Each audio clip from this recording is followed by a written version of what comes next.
In the beginning, God created the heavens and the earth. Then he said, "Let there be light." And the rest of the week, he made everything else, even man, in his own image. Patty cake, baker's man. And then God made Eve, so Adam wouldn't be alone anymore. Patty cake, baker's man. But that didn't work out so well when temptation turned into a situation. So God kicked him out of Eden.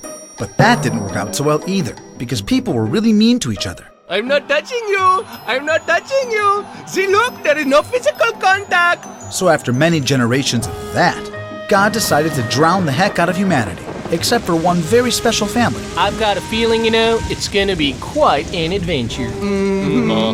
And some adventure it was.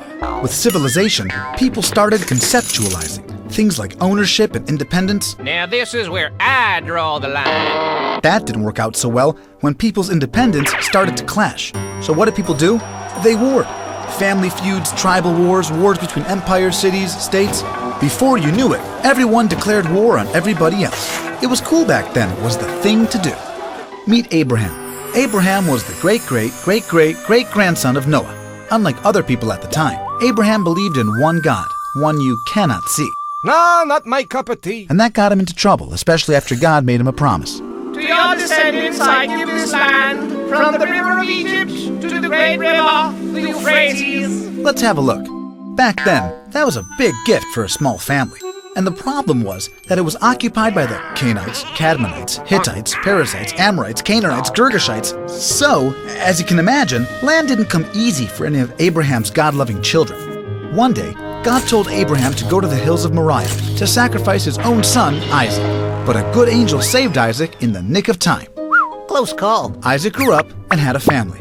When the famine struck, his son Jacob took the family down to Egypt. Y'all come back now here. We'll be right back. Bye-bye. But that idea didn't turn out so well, because at the end of the day, they became slaves.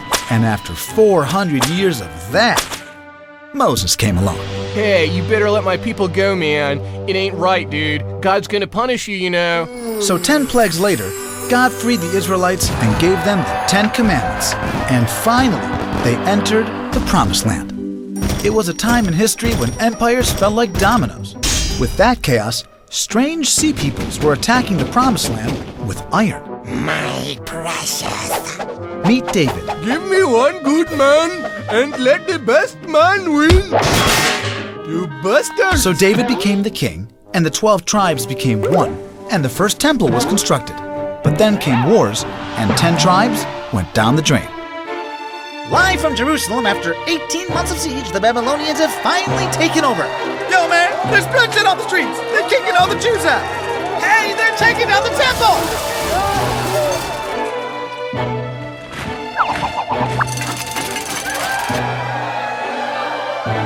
Now listen, boy, from now on it's either the Hellenistic way or the highway.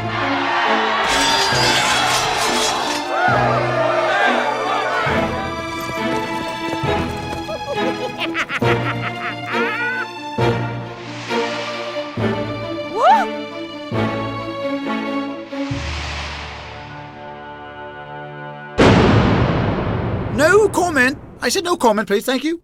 Back to you, John. Thank you. Welcome to the diaspora.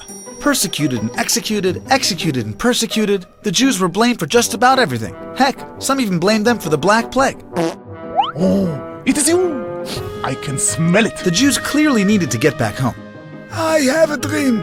Aristotle recommended it, Napoleon tried it, the Brits declared it, even Hitler considered it, only he had Madagascar in mind.